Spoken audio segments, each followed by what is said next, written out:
Uongozi wa chama cha madereva wa masafa marefu nchini umewataka madereva walio katika chama hicho ambao hawana vyeti kutumia fursa ya muda uliotolewa na serikali kwa ajili ya kupata mafunzo ya muda mfupi yatakayowawezesha kupata vyeti vya utambuzi ili kuunga mkono juhudi za serikali kupunguza wimbi la madereva wasio na vigezo zinazolenga kutokomeza ajali ambazo kwa asilimia kubwa zinachangiwa na makosa ya kibinadamu.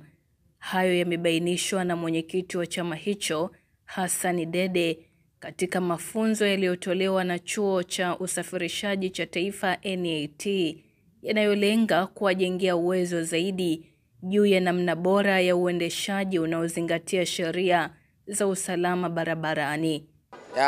Tuko hapa kwa ajili ya kupata refresher course. Awali ya yote nipende kumshukuru Mwenyezi Mungu mwingi wa rehema kwa kuweza kunikutanisha mimi na waandishi wa habari pamoja na wanachama wenzangu na wanachama wangu. Ikumbukwe kwamba hapo siku za nyuma serikali ilitoa msimamo wake wa kuhusiana na swala zima la kupunguza ajali.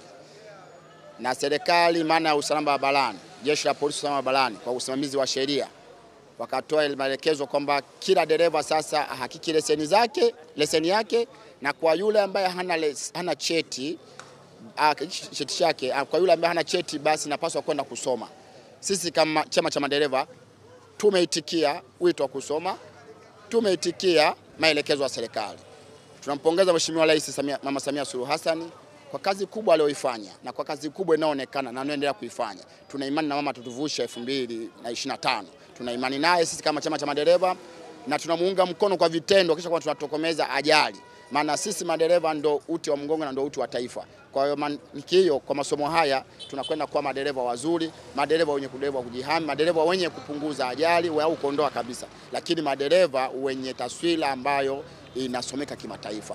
Sisi kama chama tumekubaliana na NIT, madereva wote ambao hawana vyeti wapitie kwa chama chao, chama cha madereva Tanzania Long Distance TLDT, kwa ajili ya kupata mafunzo ya refresher course ili kuwa madereva ambao wanatakikana.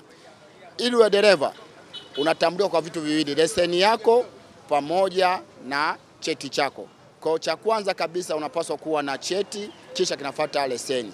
Kwa sisi kama chama natoa wito kama mwenyekiti, madereva wote nchi nzima mchangamkie fursa hii kwa kipindi kilicho